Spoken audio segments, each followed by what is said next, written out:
What's up guys, welcome to Real Madrid Fan TV, and today we are going to analyze our game against Atletico. And if you are a Real Madrid fan, please comment and like the video. If you are not subscribed, please subscribe.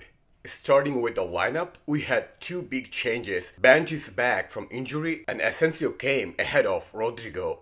Coming back to this match, we were 10 points ahead of Atletico, so a win, a draw would be sufficient for us. On the other hand, Atletico have to go all out.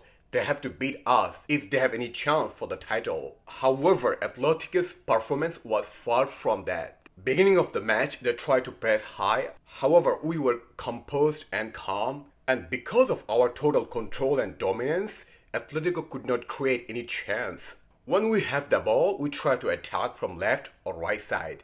If we stay patient, we will have the result. And that's exactly what happened.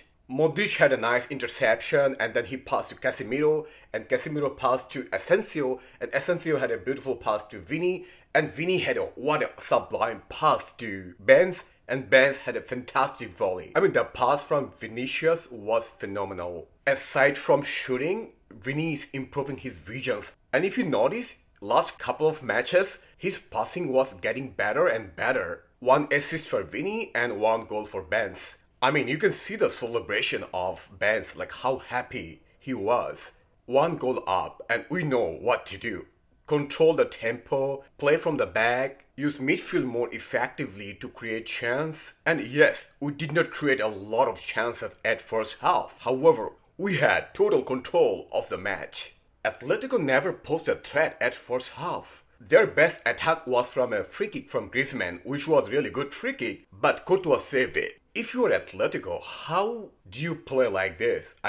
You have to win and you are playing and you're not attacking, you're not doing anything, you're not creating, and you are letting us do what we would love to do.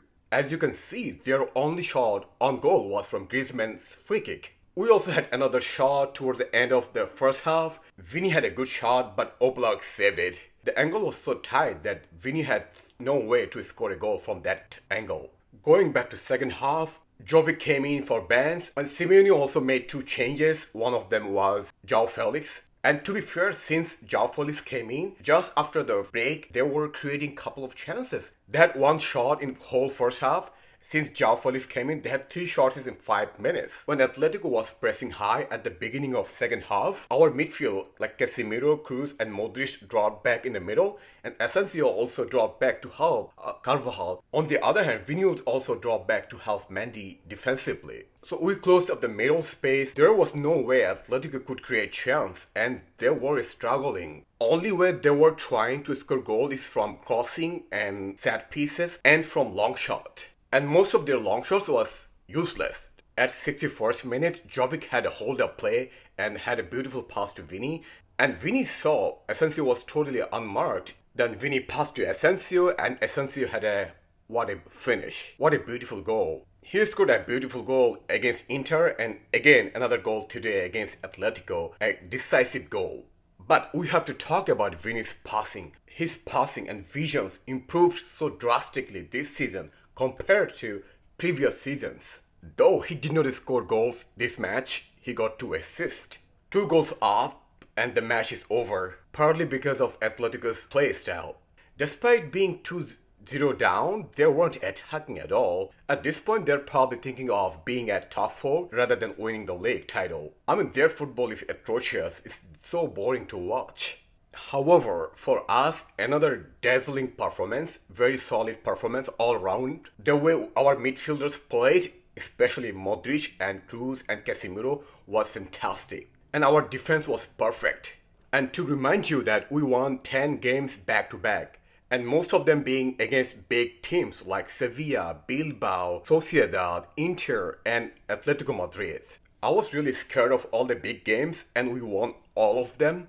That's incredible. And Carlos' tactics was practical, like don't overdo things, keep things simple. As a result, we're 13 points ahead of Atletico and probably 19 points ahead of Barca. Now let's do tactical breakdown of our tactics and their tactics. We played 4-3-3 as usual and Atletico played 4-4-2. At times, their strikers, especially Cunha and Griezmann, would press our midfield and defense. Their midfield would also try to come forward and help them pressing. Another tactic from Simeone was that marking Vini tight. When Vini was free or he had the ball, they would have 3 or 4 players around him. And this is a tactic employed by Simeone. We have seen this is the same tactics employed by Inter and Sevilla and Sociedad. All the coaches are now trying to stop Vini. And as a result, it's difficult for him to dribble multiple players. And attacking wise, our tactics was intercept the ball,